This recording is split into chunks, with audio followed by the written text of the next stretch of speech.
అండి పరమభక్తులైనటువంటి వారు ఈశ్వరుడి వల్ల రక్షణ పొందుతారు. ఇప్పుడు మీకు ఎలా ఈశ్వరుడు ఉన్నాడన్న భక్తి కలుగుతుంది? ఈశ్వరుడు ఉన్నాడు అన్నటువంటి విషయం తేటతెల్లం కావాలంటే భక్తుల యొక్క భక్తియే సాధనము. అందుకే భగవంతుడు అన్నాడు, ఒక చిత్రమైన మాట అన్నాడు, నేను వాని కొరకు రక్షింపవలయవాడు అన్నాడు ఆయన. నేను ఉన్నానని గుర్తేమిటో తెలుసా? ఎవరు భక్తిగా ఉన్నాడో వాడిని నేను రక్షించాలి. వాడే రక్షణ పొందకపోతే కొన్ని వేల మందిలో నమ్మకం పోతుంది. ఏమంటే ఆయనకే రక్షణ లేదు కదా, ఇంకా మనకేం రక్షణ అని. అయితే మీరు ఒక్క విషయం జాగ్రత్తగా తీసుకోవాలి.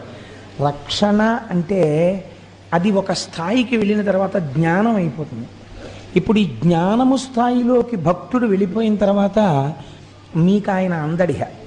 ఇప్పుడు ఆయన ఎలాంటి స్థితి